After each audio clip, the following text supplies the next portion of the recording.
Кутман күнүңүздөр менен ардактуу телекөрүүчүлөр, сиз көрүп жаткан Ала-Тоо 24 каналы Ишилгери программасын улантабыз. Студияда Амантур Төрөбаев. Кыргызстандык экологдор, активисттер Бишкектин абасына байланыштуу өзгөчө абал киргизүүнү талап кылышууда. Ал эми дүйнөдөгү чоң шаарлардагы абанын сапатын иликтеген World Air Quality уюму орноткон жабдыктар көрсөткөн маалыматта Бишкек абанын булганышы боюнча ноябрдан бери дээрлик алдыңкы 10 саптан түшө элек. 4-5 январда Бишкек абанын булганышы боюнча кайрадан 1-чи орунга чыкты. Урматтуу телекөрүүчүлөр, алдыда Борбордогу абанын булганышы боюнча маек курабыз. Ишилгери программасында экологиялык жана техникалык коопсуздук боюнча мамлекеттик инспекциянын Бишкек шаары боюнча башкармалыгынын башчысы Талант Иманакын уулу студиябызда. Кутман күнүңүз менен саламатсыздар. Кош келиңиз. Айтып өтсөңүз, ушул сиздердин инспекция тарабынан азыркы тапта абанын булганышы боюнча кандай иштерди алып барып жатасыздар? Өзүңүздөр белгилүү болгондой эле, эми азыр акыркы ошол 1 айдан бери биздин Борбор шаарыбыз ошо смог боюнча маселелер абдан көп күч көтөрүлүп атат. Эми бул акыркы 3-4 жылдан бери көтөрүлүп кеткан кыш абалында көйгөйлүү маселелер болуп эсептелинет. Себеби дегенде бул маселелер көп жылдан бери топтолуп келип, азыркы маалда оорчундуу болуп көтөрүлүп аткан маселе.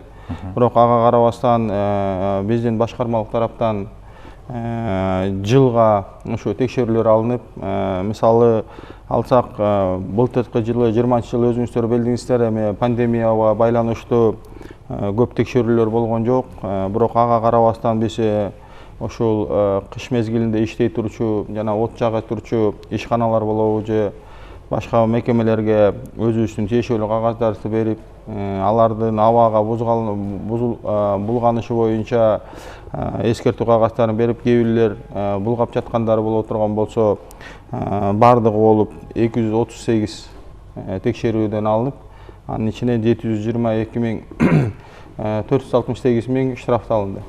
19-жылы боло турган болсо, 19-жылы бардыгы болуп 722 миң штрафталынган. Андан тышкары маселен биздеги шаардагы машиналар, маршруткалар абаны булгап атат деген боюнча биз ички иштер башкармалыгы менен биргеликте чогуу рейдтерди өткөрүп, быйылкы жылы ошол рейдтерди 10-15ке жакын рейд өткөргөндөн кийин 40тан ашык маршрутканын ошо абага булгап аткандыгы, зыян заты чыгып аткандыгы боюнча далилденип, тиешелүү штрафтар салынды. Маселен, өзүңүздөр билесиңер, Бишкек шаарында бир күндө 1,5 миңден 2 миңге чейин маршруттук таксилер чыгат. Алардын баары 95% калп айтпасам, бул солярка менен колдонот. Андан тышкары биздин автобустарыбыз чыгат. Андан тышкары биздин баягы жеке менчик машиналарыбыз бар. Бул 500 миңден ашык машина деп эсептелип атабыз. Бирок тилекке каршы өзүңүздөр билесиңер, 2012 жылы өкмөттүн токтому менен техникалык көзөмөлдөнү алып салбады беле. Ошо техникалык көзөмөлдөнү алып салгандан кийин ар бир машинанын техникалык состояниясы кандай экени белгиленбегендигине байланыштуу бул маселелер дагы өзүнчө келип чыгып атат да. Биз тарап жактан азыркы маалда ушундай иштер жүрүп жатат. Уна деп калдык. Чынында эле ушул унаалар көп болуп, Бишкек Борбор шаарыбызда ушул унаалардын көбүнчө катализаторун алып коюп, кестирип койгон үчүн дагы бир себеп болуп атат деп атат. Ушул абанын булганышы боюнча жана ошондой эле борбор ушул электр борбор болуп эсептелген, бул ТЭЦ дагы себеп болуп атат деп атат. Канчалык деңгээлде ушун борбордук ушул жылытуу ТЭЦ канчалык деңгээлде ушул абаны кирдетет, булгайт? Азыр жакшы суроо болду. Азыр мындай маселе болуп атат да. Жанакы катализатор деп атпайбызбы? Бул катализаторлордо чынында ушул базарлардын жээктеринде баягы жеке киши жарандар өзүлөрүнүн телефондорун жарыяга берип, анан катализатор алынат же болбосо сатылат деп маселе. Кесип алып коебуз да? Кесип алып коюп атышат. Бул катализатордун килограмм деп эсептелет 3 миң сомдон 20-25 миң сомго чейин.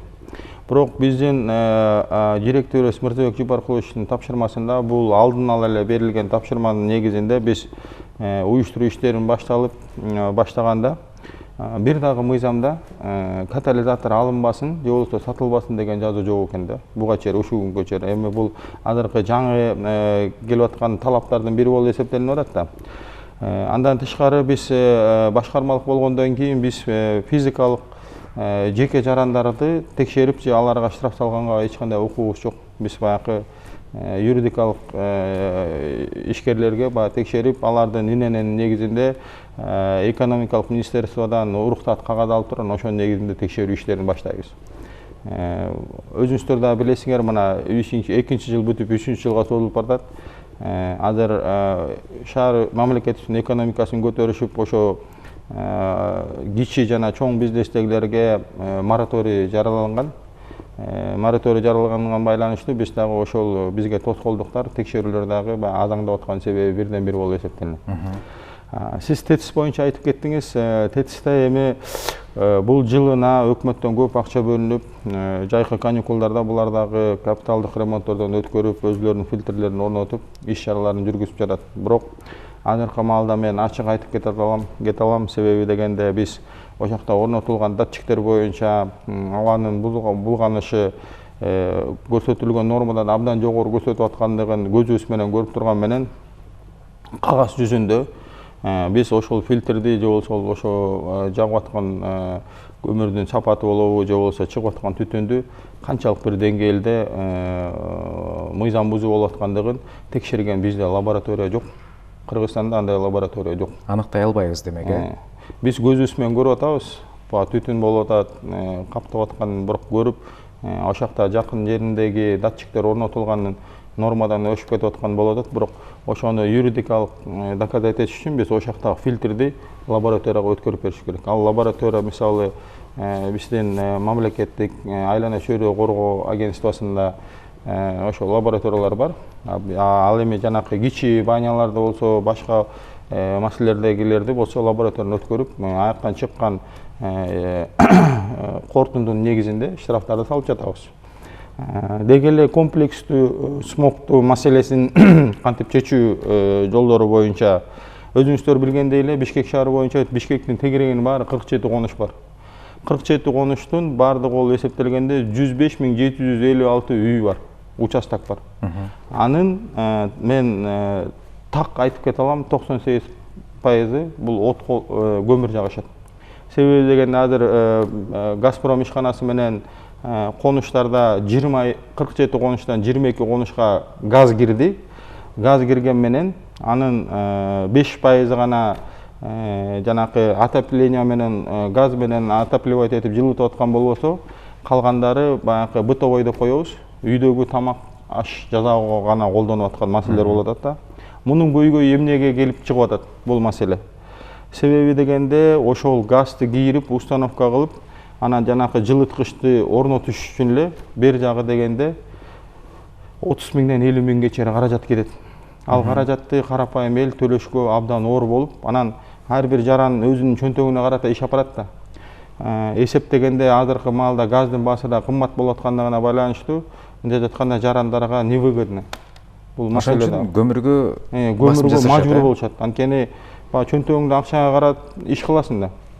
Анан маселени ошону биз өкмөткө дагы сунуштар менен адырына жакын деле өкмөттүн ошо смогко каршы күрөшүү боюнча программасы 2023 жылга чейин кабыл алынды. Бул ар бир шаг деп коебуз, ошо шаг менен иш алып баруу болуп атат.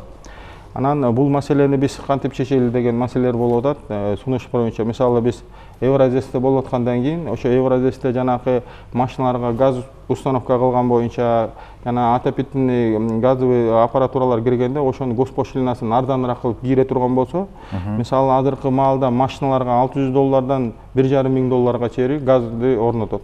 Эсептей келсең, ал дагы жеке водительдерге невыгодно болгон үчүн чыгым, алар кайра бензин менен эле жакын коет. Ошону азайта турган болсо, значит биз газга көтөбүз, отопленияларда газ көткөндөн кийин ал бирден бир чечилчү маселеси. Экинчиден, Бишкек шаарында баардыгы болуп кичи котельниялардан 66 котельний бар. 66 котельнийдин азыркы маалда свет менен, газ менен переход болуп отуруп, азыр 22 от менен жакчу котельный калды. Муну Бишкек шаарынын кала башчысы эмки жылдан баштап буну дагы ошо газга же светке өткөрөбүз деген сунуштар менен иш алып барып атат. Бул да бирден бир бизге пайдасы тийгизет деп ойлойм. Үчүнчүдөн болсо өзүңүздөр көрүп атасыңар, бул шаардагы тыгындар, пробкалар. Мына күн суук болгондон кийин же болсо каар жаап арган күн бүркөлгөндөн кийин өзүңүздөр билесиңер, мисалы чүйдөн баштап Акунбаевга чейин жетелешкен пробкада турабыз.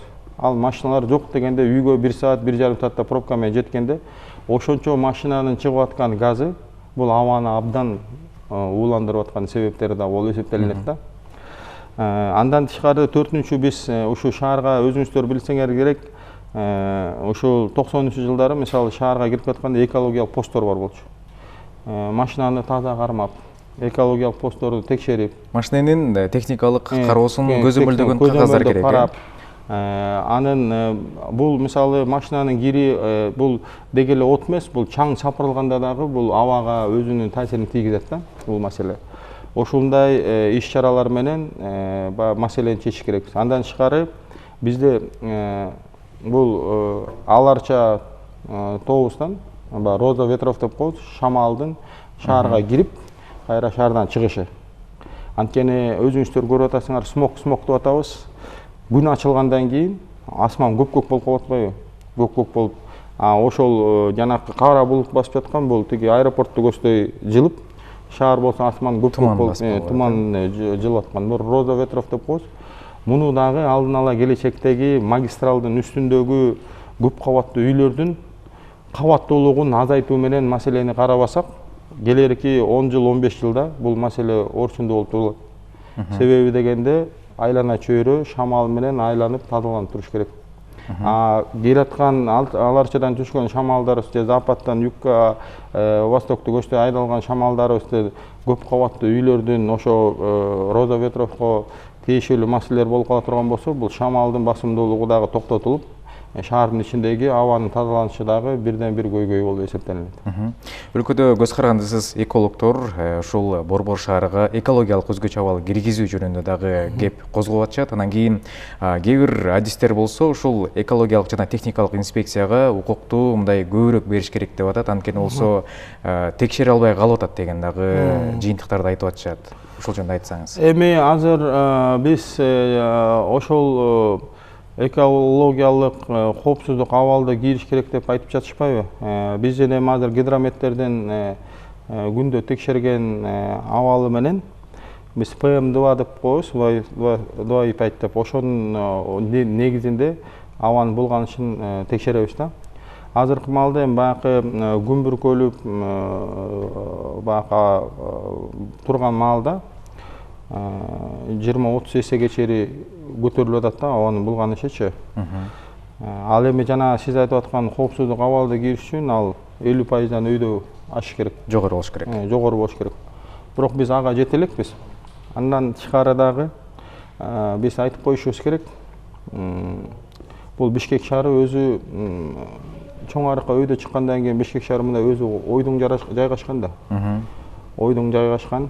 Анан бизде физиологиялык жана экологиялык көз караш менен караганда жер өзү жылуу болуп, адамдар биздин басканы, техникасы башка болгондо, аба жылуу болгондо, өйдөдөгү абанын мустак абанын басымдуулугу оор болгондо, булут каптап басып турганда, анан жана ортодогу биздин майда машинадан чыккан түтүн, банядан чыккан, үйдөн чыккан түтүндүн баары барып булутка жабышканда, ошондон капкара болуп, баягы смог болуп басып аткан себеби түтүн болуп калат. Бир болуп аткан себеби да. Анткени мисалы биз азыр мен как анализ катары Жалал Абад шаарынын Ош шаарын дагы карап көрдүм.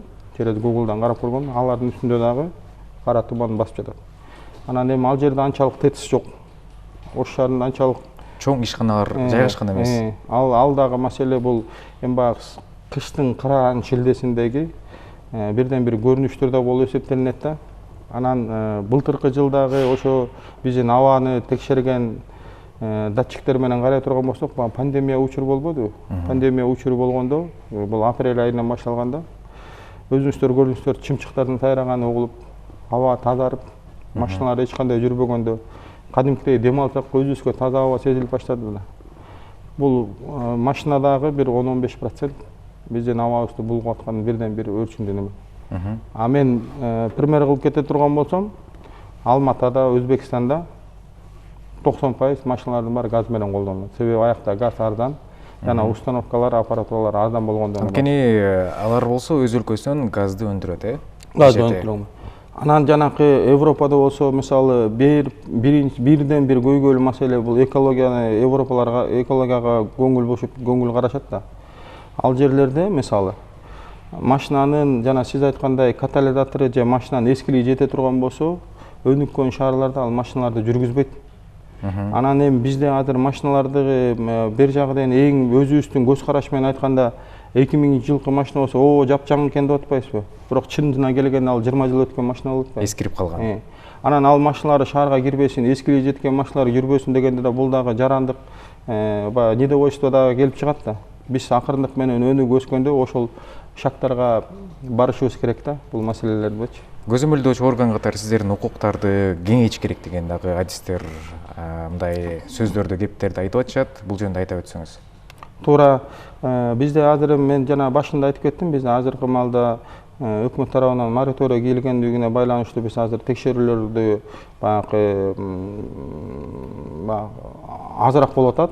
Анткени себеби дегенде биз орчундуу арыз түшкөндөн кийин, ошо арызды экономикалык министерствосуна бергенден кийин алар макулдугун берсе берет, бербесе мораторий дейт, ошо менен текшерүүгө жетпей калабыз, бара албай калабыз. Сиз айтып аткан ушул сунуштамада көрсөтүлгөнбү ушул укуктук канчалык сиздер текшере аласыздар деген ченемдер?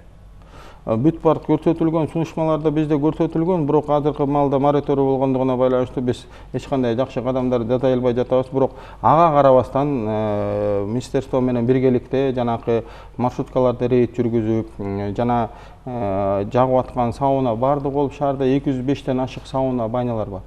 Анан бул маселе дагы мындай болуп эсептелип чыкканда, 2013-жылы баягы Токтогул кесинде суунун азайып кеткенден кийин, электричество менен банялардын баары электричествода эмес беле, ошондо өкмөттүн токтому менен ошо электричествону биз өзүбүз отко которгонбуз. От жаккыла депчи, отун жаккыла, көмүр жаккыла деп. Анан азыр болсо кайра маселе экологиялык боюнча туулуп калгандыгына байланыштуу муну эми комплекстүү иштеп чыгыш керек. Бирок жакындагы өкмөттүн иштелип чыккан программасынын негизинде иштерди ошол 2023-жылга чейин жылдыра турган болсок, бул көйгөйдөн чыгып кетебиз деп ойлойм. Соңку суроолордун бири болсун, канча айыппул салынат ушул унааларга жана ошондой мисалы от жагаткан туура эмес көрүнүштөр болсо? Унаалар боюнча мисалы 122 маршруткага текшердик, 64 000 сом штраф салдык 20-жылы. Ал эми бир айыппулдун көлөмү канча? Бир айыппулдун размери бул 7,5 миңден 23 000 сомго чейин. Чоң рахмат. Ушул абаны булганыш боюнча жакшы маек куруп бердиңиз. Ишиңизге ийгиликтерди каалайбыз. Бар болуңуз. Рахмат. Кадырман телекөрүүчү, Ишилгери программасында экологиялык жана техникалык коопсуздук боюнча мамлекеттик инспекциянын Бишкек шаары боюнча башкармалыгынын башчысы Талант Иманакун уулу менен маек жүргүздүк. Биздин каналдан алыстабаңыздар.